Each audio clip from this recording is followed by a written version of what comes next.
সুনীল জলরাশির উত্তাল ঢেউয়ে গা ভেজাতে প্রতিদিনই কক্সবাজারে ভিড় জমান সমুদ্রপ্রেমীরা, কিন্তু সে আনন্দ কখনো রূপ নেয় বিষাদে। ঢেউয়ের তোড়ে কেউ ভেসে যান, আবার কেউ বা আটকে পড়েন চোরাবালি কিংবা চোরাখালায়। এমন বিপদে তাদের সহায় হয়ে ওঠেন পর্যটকদের নিরাপত্তায় থাকা সি সেফ লাইফগার্ড সংস্থার সদস্যরা। কিন্তু স্থায়ী অর্থায়নের অভাবে বন্ধ হতে বসেছে তাদের কার্যক্রম। প্রশাসন অস্থায়ীভাবে এগিয়ে এলেও এই অবস্থার লাইফগার্ড সদস্যদের জন্য স্থায়ী অর্থায়ন প্রকল্প চান সংশ্লিষ্টরা।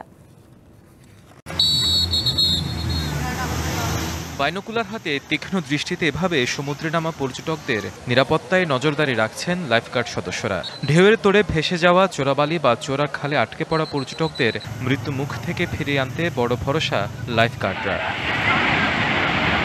তবে প্রকল্পের মেয়াদ শেষ হওয়ার পাশাপাশি দাতা সংস্থার নতুন করে অর্থায়নের আশ্বাস না পাওয়ায় অনিশ্চয়তায় পড়েছিল লাল হলুদ পোশাক গায়ে সৈকতের বালুতটে প্রাণরক্ষক হয়ে থাকে এসব মানুষের কার্যক্রম। তবে ২৭ আগস্ট বেসরকারি বিমান পরিবহন ও পর্যটন মন্ত্রণালয় থেকে দুটি চিঠি পাঠানো হয় স্থানীয় প্রশাসনের সংশ্লিষ্টদের কাছে। এতে লাইফগার্ড সার্ভিস চালু রেখে বেতন ভাতাসহ আনুষঙ্গিক সুবিধায় অর্থায়নের ব্যবস্থা নিতে হোটেল মোটেল ও রিসোর্ট কর্তৃপক্ষকে নির্দেশনা দেওয়া হয়। কালার এক্সপার্ট, জর্জ স্যাপ এবং মাইল্ড অন হ্যান্ডস টেকনোলজি সমৃদ্ধ অরিক্স ক্রিস্টাল ওয়াশ আপনার লন্ড্রি এক্সপার্ট। সমগ্র হোটেল কর্তৃপক্ষ মিলে চাইলে এটাকে সমাধানে আনতে পারে এবং সার্বিকভাবে পর্যটকদের নিরাপত্তার স্বার্থ চিন্তা করে এটা আমাদের একটা সুব্যবস্থা অবশ্যই করা উচিত। মন্ত্রণালয়ের নির্দেশনা সম্পর্কে সবাইকে অভিহিত করে লাইফ জীবন নিশ্চিত করা, সতর্কবাণী টাঙিয়ে রাখা।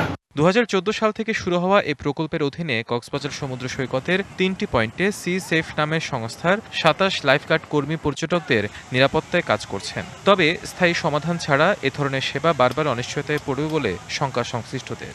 আমরা চাই যেন একটি স্থায়ী সমাধানে আসে, এটি বারবার একটি ফান্ডিং ক্রাইসিসের মধ্যে যেন না পড়ে, একটি রাষ্ট্রীয় কার্যক্রমের মধ্যে যেন এটি একটি আওতাধীন। যেহেতু এটা মন্ত্রণালয়ের সিদ্ধান্ত এবং এই বিষয়টাকে হালকাভাবে দেখার কোনো সুযোগ নেই, হোটেল মালিক সমিতি যেন অবশ্যই এই বিষয়টাকে একদম সরকারি আদেশ হিসেবে যেন সিরিয়াসলি দেখে।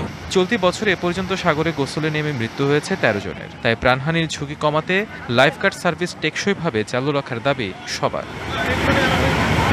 DBC news.